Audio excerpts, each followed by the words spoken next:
A'udzubillahi minasyaitonirrajim. Bismillahirrahmanirrahim. Alhamdulillahirabbil alamin wassalatu wassalamu ala asrofil anbiya'i wal mursalin wa ala alihi wa ashabihi wassalim. Assalamualaikum ya Rasulullah, assalamualaikum ya Habibullah. Alhamdulillah. Sahabat Villa Anti wal Zanna, assalamualaikum warahmatullahi wabarakatuh. Sahabat Villa, kita akan membahas perjalanan safar di bulan Maulid, yaitu rangkaian ziarah ke beberapa tempat di daerah Jawa Barat. Jadi kebetulan di bulan Maulid ini ya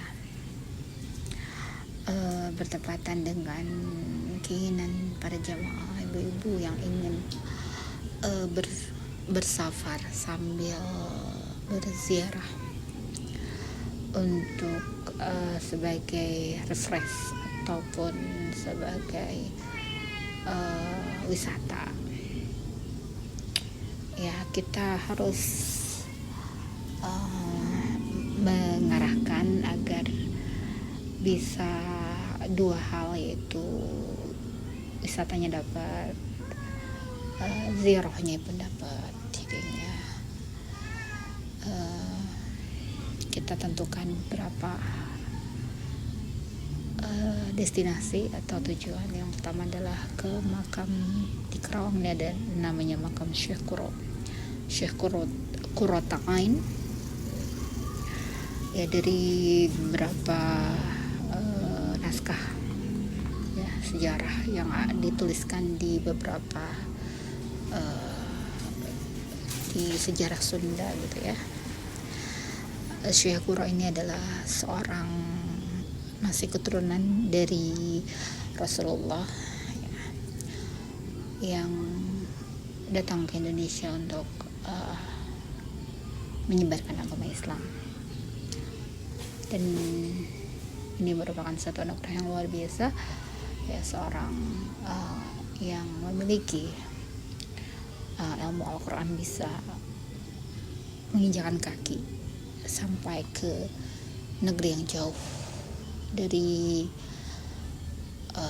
negeri Yaman ya, Hadramaut, ke Indonesia, tepatnya di daerah ya Kerawang. Mungkin sebelumnya ke beberapa daerah dulu, mungkin ini adalah satu tempat pemberhentian yang dimana dibangunlah sebuah perguruan Al-Quran. Dan pada masa itu ya di bawah kerajaan Pajajaran yang terletak di kota Bogor, kurang lebih di kota Bogor, kemudian mengirimkan ya salah satu putra mahkota yang disebut dengan Prabu Siliwangi untuk menutup perguruan ini.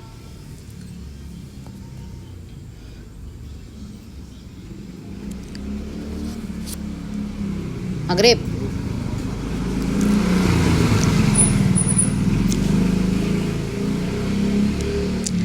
Dan hal ini ya disambut dengan ya seperti biasa perguruan Qori atau pembaca Al-Quran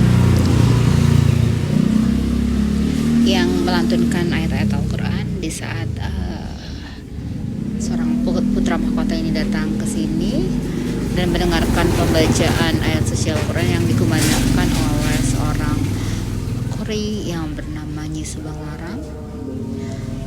Dan jatuh hatilah pangeran mahkota ini dan menikah ya. Tentunya dengan syarat, yaitu sebagai mas kawin adalah tasbih ya, tasbih. Saat itu tasbih itu masih agak susah ya untuk didapatkan, dan ini harus didapati dari kota Mekah di tahun sekitar 1400 Masehi, kurang lebih sekitar 800 tahun yang lalu. Ya masih susah sekali untuk mendapatkan tasbih ini.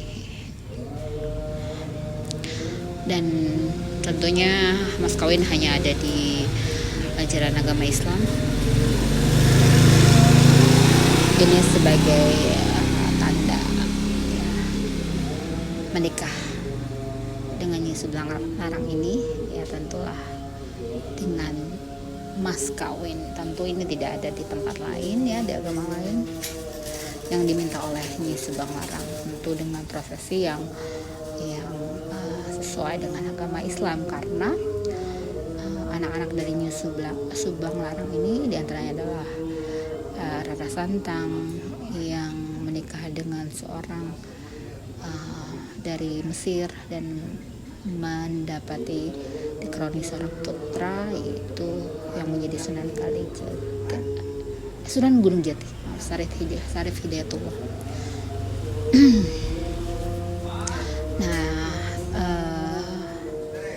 Setelah destinasi ditetapkan ini, tentulah dari berbagai masukan terutama para supir dan para kondektor yang mengatakan bahwa tempat-tempat ini adalah syarat akan komersial, tiket masuknya mahal gitu ya, bisa kena sekitar satu bus itu 600.000, belum lagi nanti naik angkot, satu angkot itu dikenai yang cukup mahal gitu. Ini tidak menggorongkan niat ya, karena tipikal dari saya ini adalah orang yang tidak mau mendengarkan omongan yang belum tentu jelas kebenarannya, apalagi didapati dari berbagai sumber ya. Ada yang konektor, ada bis, ada bagian adminnya yang berkata berbeda-beda ya. Ini adalah sebagai masukan tapi tidak menggoyahkan.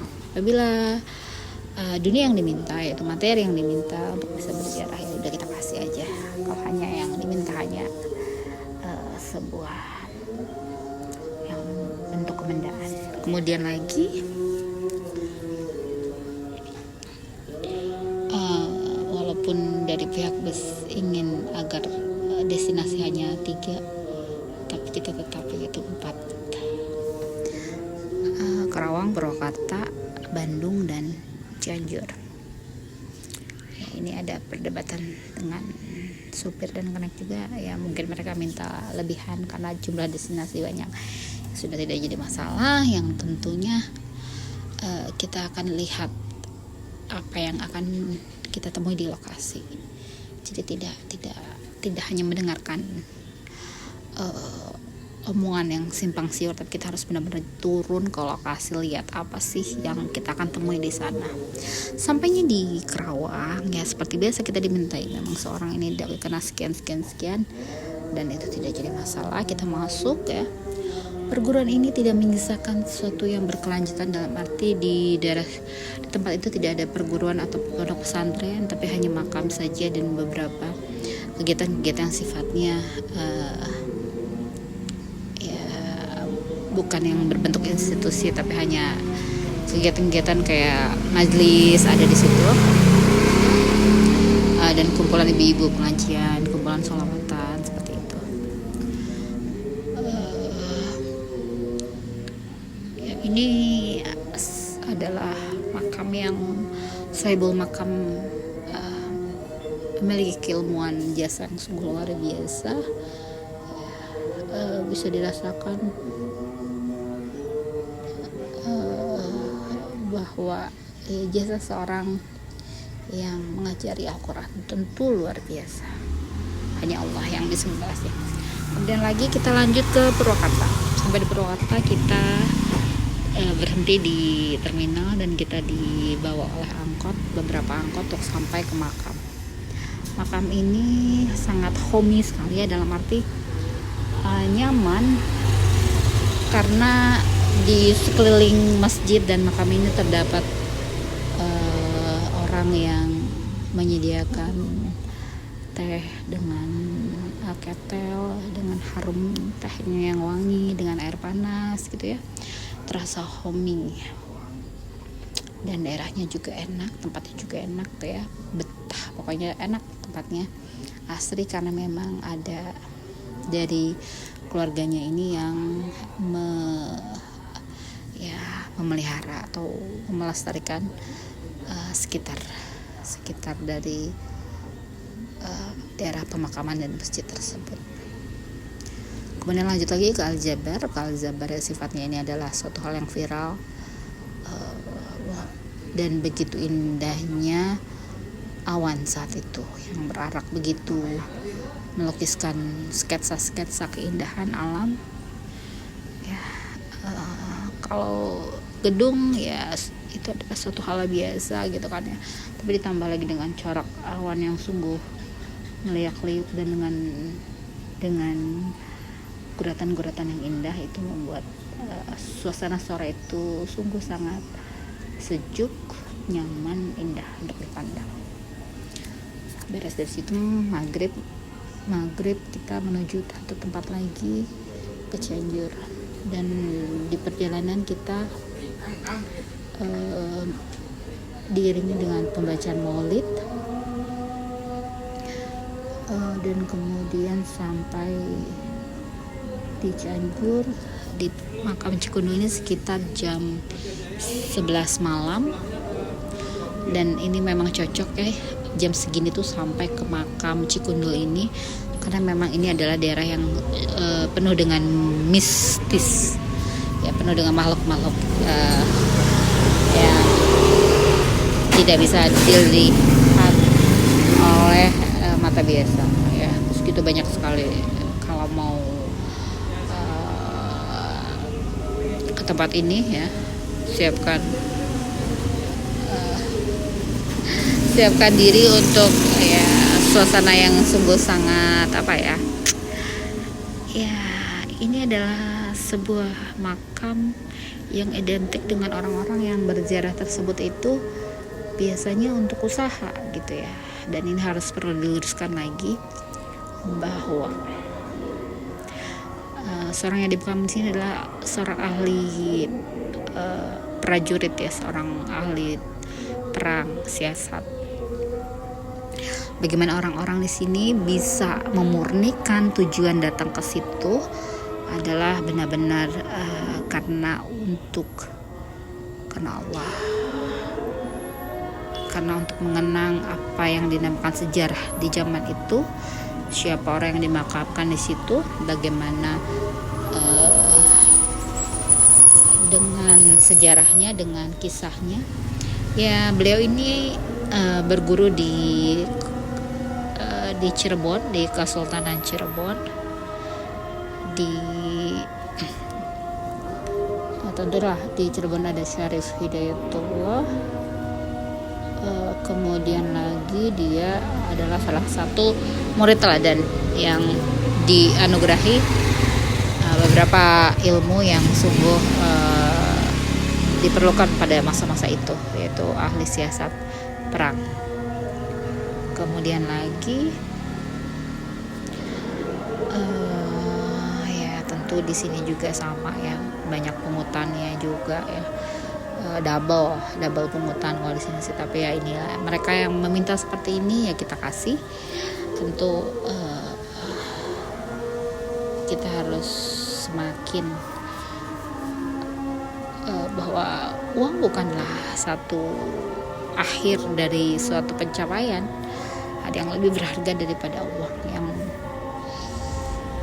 ya, sebagai yang memutar roda, tapi ada lagi yang lebih harus kita tanamkan, bahwa kita itu ziarah itu ingin mendapatkan satu hal yang hikmah luar biasa.